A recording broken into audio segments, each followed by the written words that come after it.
Welcome into the Sunday Journal. I'm your host, Matt Pitta. Thanks for being with us today. We get together each week. We talk about issues that are facing Cape Cod, the islands, and all of southeastern Massachusetts. Today we're going to talk about education and specifically STEM. We talk about that a lot when it comes to education here on the Cape over the past couple of years, as that focus has really been put on that area: science, technology, engineering, and math. And coming up in a couple of weeks at Cape Cod Community College is STEM Journey 3. The theme this year is going to be transportation. Today on the program, we're talking about the upcoming program at Cape Cod Community College with two of the organizers behind this event, Jack Driscoll and Jennifer MaClachlan. Jack and Jennifer, thanks for being here today. Appreciate it very much. Thanks for being here. Thank you. Thank you. Father and daughter, by the way, and also business partners. Your correct. Business in Sandwich. You folks own and operate a small manufacturing company. You make analytical and environmental monitoring instrumentation.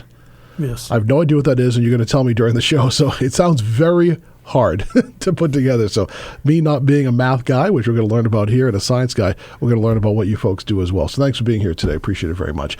I know you were here with us last year as well to talk about the STEM, and this is STEM Journey 3. So whoever would like to jump in, let's just kind of give us an overview, a general overview of what this whole effort is. You've done it now. This is your third time, STEM Journey 3. What is it that you folks have put together over the past couple of years, and what are you hoping to accomplish?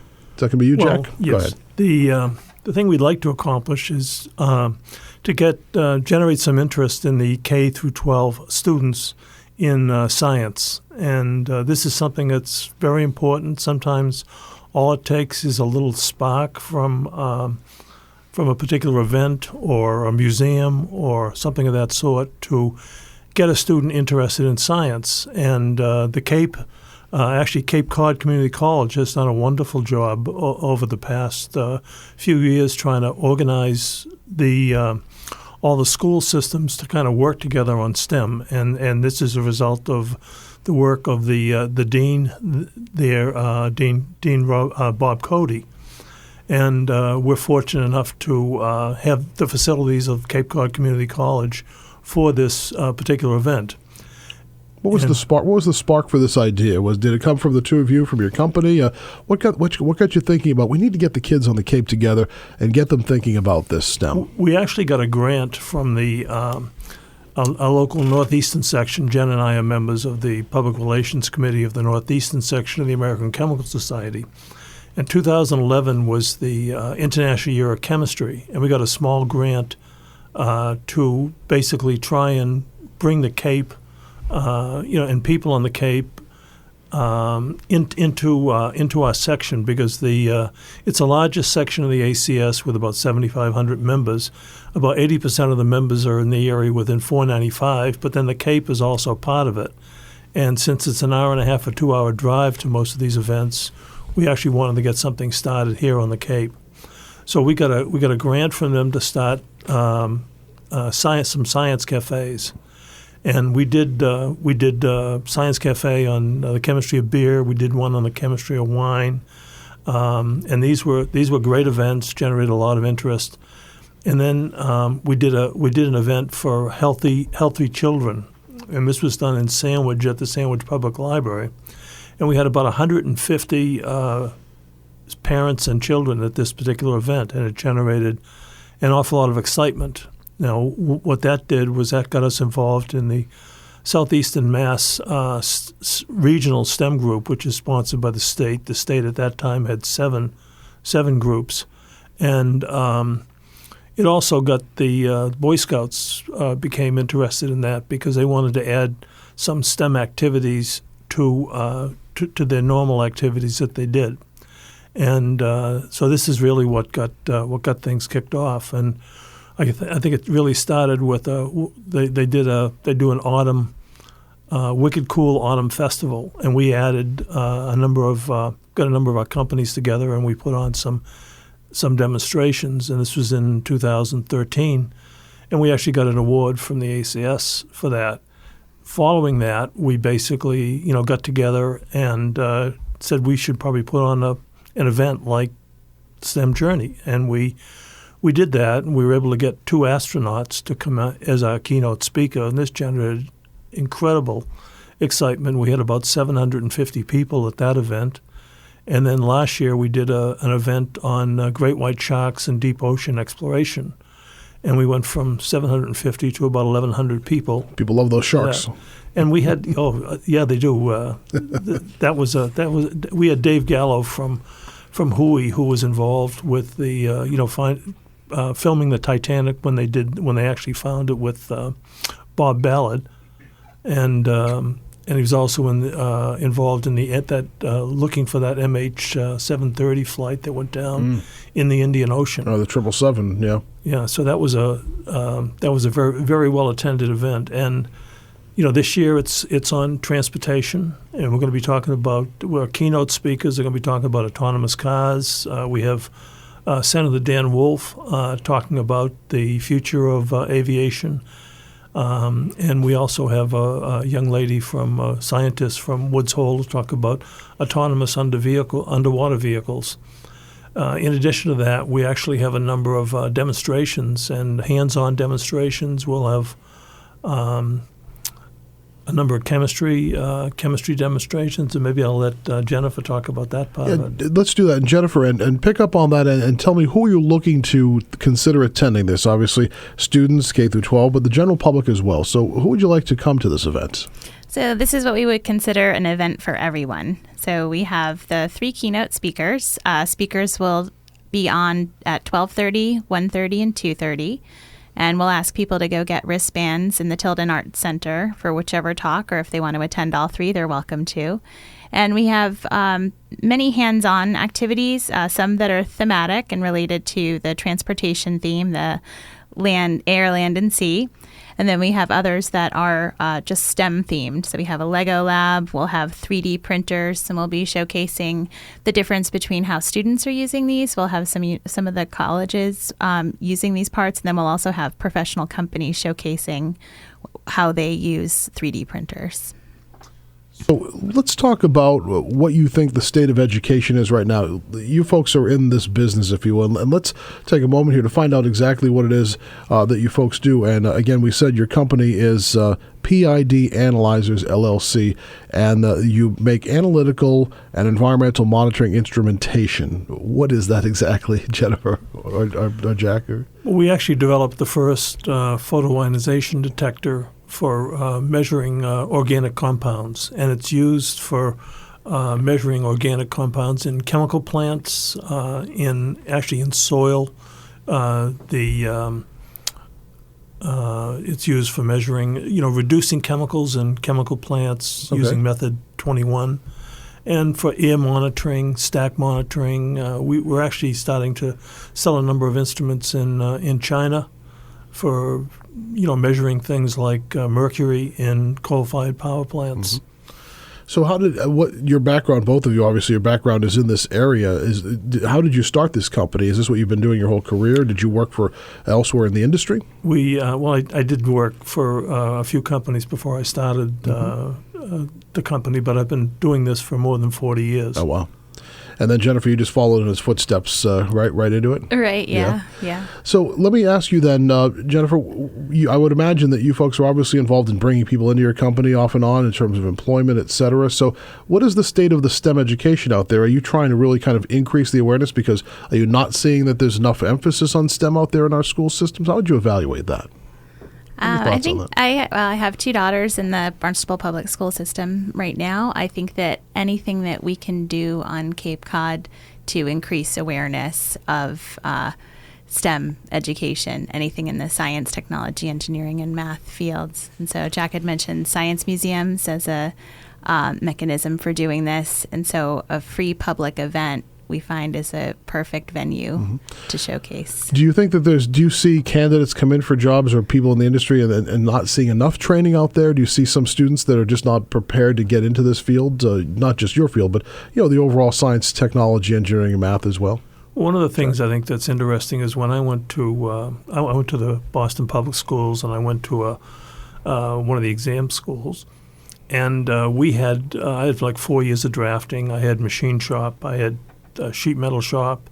I was in a college course, and we had an awful lot of training. When I was in junior high, we had woodworking, we had electricity, we had a lot of things. And I see now that some of the Falmouth schools are starting to add some of these courses that they just totally gave up. They were part of the education that I had years ago, Sure. and now they're kind of bringing it back as part of STEM. So just getting hands-on experience. I mean, sometimes it does just take a spark. I mean, one of the things that interests me was when I was probably about 9 or 10 years old. I started reading science fiction, and I would say that was one of the things that helped. When I was in high school, I had a really excellent chemistry teacher. And I became very interested in chemistry, and here I am probably 50-plus years later. I'm still, very involved in chemistry and also in outreach, trying to get other people involved in it. I feel like you can have a very good career, and if we want to basically be able to compete with the rest of the world, we really need more people in STEM jobs, starting new companies, getting involved in something that they like, but something that's involved in science, because those are usually better paying jobs than you might ordinarily have. Yeah, they definitely are. I will not been a lot longer than I care to admit, but when I was in high school, we still had industrial arts, and we did a lot of what you were talking. We learned to do some machining and things like that. I don't have kids in school, but it doesn't seem like that's out there much anymore. Is that still part of the curriculum? Jennifer, you have kids in school. It seems like that whole concept went away, right? Yeah, I think there's a strong emphasis on the standardized testing. Right. And so I think the teachers have to teach the test. That's what's been happening the last few years, right? I think that's been a problem. Right. So they're losing out on the enrichments. Right. But in the Barnstable school system, for example, in the 8th grade, everybody has to take STEM.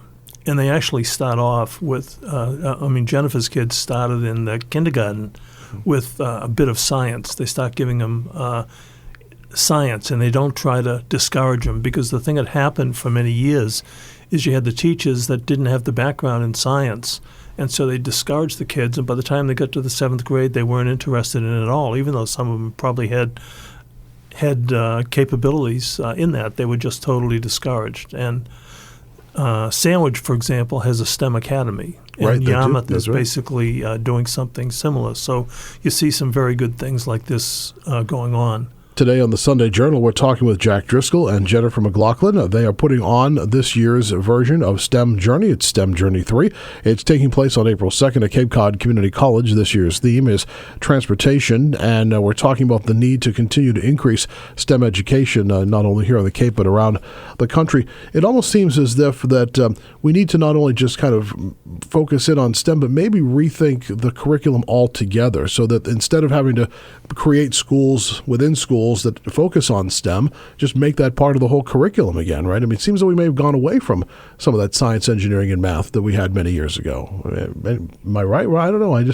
From what I hear from my friends with kids in school, that wasn't as prevalent as it was when we were in school. Yeah.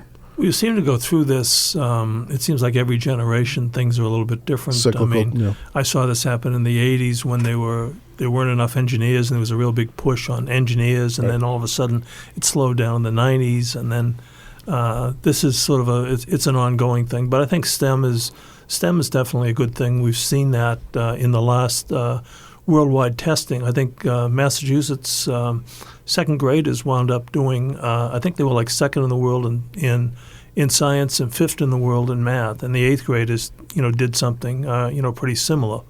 And so that indicates some level of improvement anyway. We have to do a lot more. I mean, it's important not only for them for their own employment, but just as a nation, I think. It's important for the country. Right, for the country to make sure that we have that solid base, because a lot of our manufacturing and all that is gone. It went away a long time ago. So maybe this is a way to bring some of that back, I would imagine. Yeah, well, I think technology is a way you're going to be able to bring it back, because I think the Americans as a rule, are more innovative than some of the other countries. It's easier to start companies here, and we can't compete with the low wages that they pay in some of the Asian countries. So some of those things, the jobs just aren't going to come back. We have just a couple of minutes left. I want to go back into some of the topic that you're going to be dealing with on April 2nd at Cape Cod Community College. Again, it's STEM Journey 3.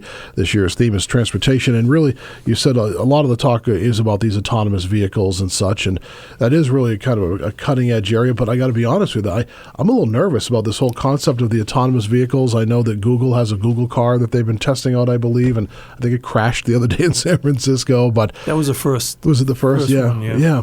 What are your thoughts about that? I mean, both of you are kind of in this field. This is your area. Are we going to see, really going to see an autonomous car that you can just sit in and just it's going to drive you to wherever you go? What do you think, Jennifer?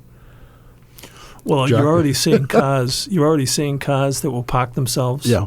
You're seeing a lot of the cars that are coming out now have braking systems that with radar that basically picks up the car in front of you will automatically brake, so you won't have accidents. So we're starting to see pieces of it. But doesn't that worry you at all in terms of, because let's face it, we all love technology, but technology, like everything else, will break down. At some point, it's going to break down. At some point, your computer is going to crash. At some point, it's not going to work. And I have this fear of all these autonomous cars on the highway at once and some type of computer glitch, right? It's probably safer than people driving you and think texting, so? though. Okay, that's a good point, actually.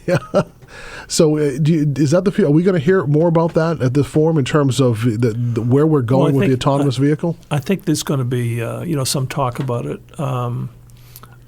I think our speaker, John Leonard from MIT, feels like there are ways away. But what you are seeing is different parts helping drivers, and I think that's a good thing. It'll help prevent accidents. I like the idea of the assist technology, but again, I still get a little leery about. I don't know if I think I'm a control freak. I don't think I could sit in a car and let the computer drive the car for me. The thing I'm wondering is if you have an autonomous car, can you use the fast lane on the expressway? That's a good question. I don't know. There are technically two of you, right? There's you and the computer, but I don't know how the technology works. But I've seen some of this new technology. I'm a big car guy. I love cars. I've seen some of this newer technology where the car can brake for you ahead of time. But then I worry, what if it malfunctions and brakes at the wrong time? I mean, where are we with the technology? Are we still in the infancy of autonomous?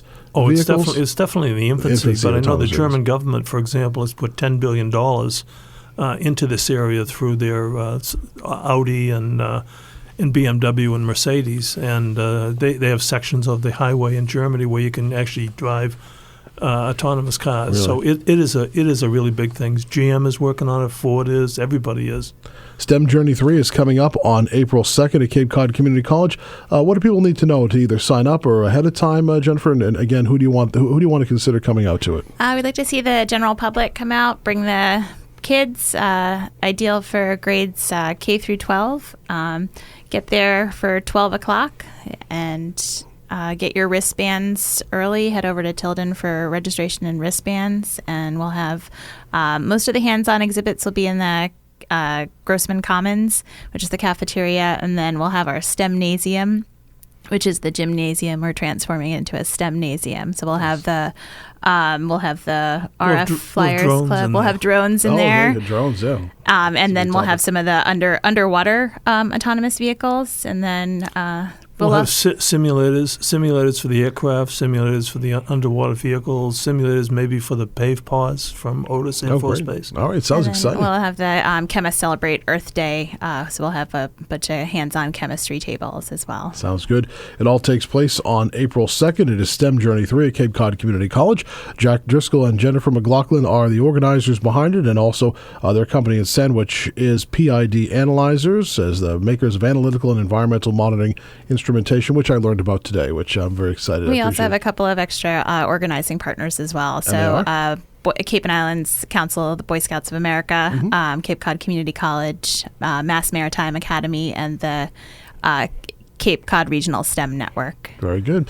I thank you for both of you for stopping by today. We hope you have a great success at STEM 3, and we'll see you there. Appreciate it very much. Thank you. Great. Thanks for being here with us today on this segment of the Sunday Journal. I'm your host, Matt Pitto.